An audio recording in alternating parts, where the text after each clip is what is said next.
Hey Rahul, so welcome. Thanks so much for taking out the time. The topic we want to talk today around is just re-acceleration. Obviously the 42, 45 days of lockdown are over, and companies are looking to restart operations. A lot of them have already have. Essential services has already continued. My next question is when the market bounces back, right, to the pre-COVID levels. I mean, hopefully it happens as fast as possible. Do you think there is going to be a competitive advantage for Zetwerk going ahead, and why? I think we are able to generate those economies of scale while working in that market, right? At the moment, if you look at it, a lot of customers would want to make sure their supply chains are working efficiently. And one of the ways to make it efficient is to use technology at all levels. And that is what Zetwerk provides at the moment, making sure supply chain is streamlined. And also one India sourcing partner, because you might be efficient in one region because you're regionalistic, but if Zetwerk provides you the ability to operate pan-India and with the same efficiency, right? And then the visibility which helps you in planning better, because now planning would take a lot of precedence over just execution, because if you plan better you will be able to save more, and with the help of technology and the kind of reporting we're able to generate and the kind of integration we were able to do throughout the supply chain, the planning bit of the suppliers for the customers would also become far more easy.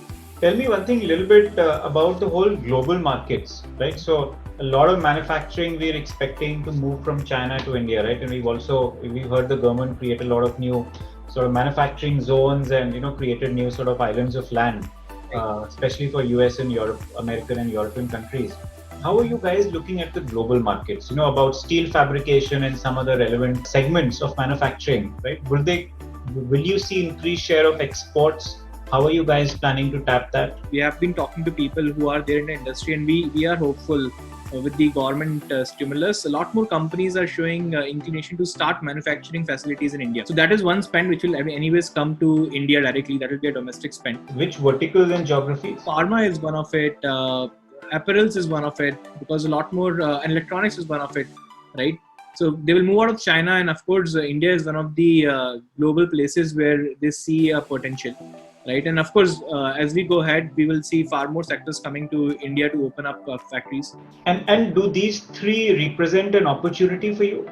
Of course, because any manufacturing facility opening up in India would require a capital spend. They would require the facility to be built, right? And that's where Zetwerk comes into picture, where we can be that partner with these global players and ensure that the setup of ecosystem is there for them, right? That is one bit. And also we have our sales team in the US, and we'll be seeing a lot of demand coming in from US, which is moving from China to India. Obviously, because they're entering a new geography, their inclination to work with, let's say, small suppliers would be much lower. So they would want to move to a partner like you to work indirectly with these guys, like we saw in Indonesia and a few other markets, how it sort of panned out.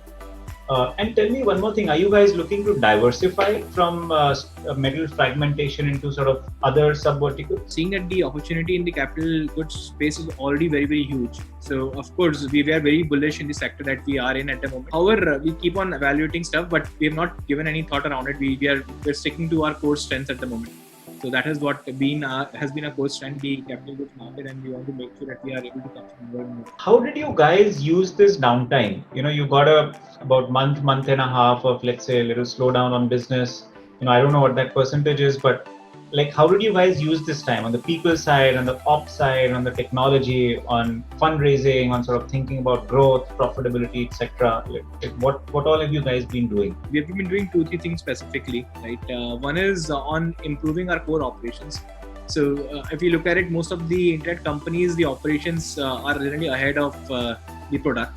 So this is a time where the tech actually caught up with the product, caught up with the business. So we have actually built far more efficiencies into our whole supply chain, the way we operate, so that when we launch, we are in a far better state. So a lot of effort has been gone into metricizing our operations and ensuring that they're automated.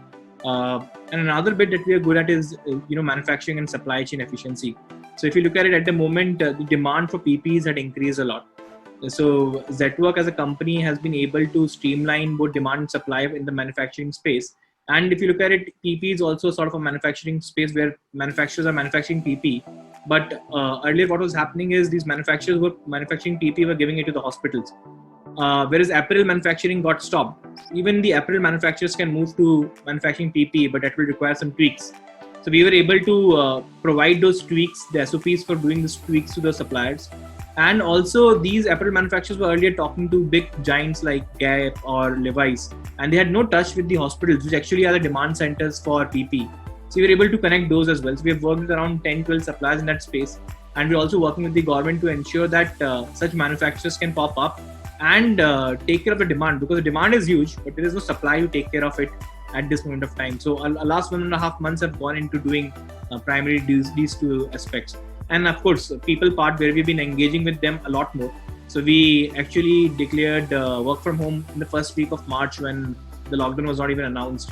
And after that, we have been having very constant communication with our employees. So if you look at Amrit, who is the CEO of Zetwerk, he has been having almost a weekly kind of a town hall where we're telling about what's happening. There are no thoughts or doubts in the minds of the people in terms of what's going to happen. They are as aware of the situation as we are, and that helps in keeping the morale of the organization good, and as well as keeping everyone on the same page. Tell me one thing. How do you think this whole supply side of fragmentation will get affected in the medium to long term? A lot of suppliers in the market are not able to pay interest and loans because they have gone out of business. So we feel that a lot of supply would get removed from the ecosystem in general, everywhere, like not even manufacturing, but in general, even in FMCG space, a lot of suppliers will cease to exist because they're not able to, they don't have enough capital to last this impact of COVID. So a lot of cleaning of supply will happen, which will make, you'll have to interact with the supply far more because you have to do more with the same lesser amount of suppliers. Right? That is one bit. And of course, making the same efficiency. If you have to do more with less, that means you have to drive efficiencies. And another aspect would be a financial stimulus probably helping the suppliers to grow faster. So the existing ones who are present after the impact of COVID, for them to grow faster, the financial stimulus from the government has to be there. And a financial stimulus for new people to come in and start new supply. So that these two aspects I think would play around more on the supply side. And does it create an opportunity for you guys to sort of integrate more vertically, create your own organic supply, expand your profit pool, and play in that segment? You're completely right. So we are actually working around all these aspects to talk about, integrating vertically with our customers, talking to them, and telling how we can help them, make it more efficient even with the same kind of supply that is there. How can they leverage the technology that we have built? Second part would be, building more organic supply, ensuring that few suppliers which ideally would have not been able to sustain the impact of COVID, probably because they are with us, we are able to ensure they're able to last it. And third being, creating our own supply, which is more like captive supply. So we're working on all these aspects. That has been also one of the core areas of working in the last 1.5 months. And captive would be in what model? Like you guys owning the supply, or doing it more in a franchise model with sort of people who co-invest and create this fresh supply? Like what's how you guys thinking about it? Way where we're trying to ensure that all these models can exist in the same place. So trying around and ensuring that all of this can coexist. Thank you so much for taking out the time. Wish you all the best and the health to you, your family, friends, colleagues, and hopefully you guys get back to the growth sort of you were on, and get back to sort of normal to pre-COVID levels. Wish you all the best.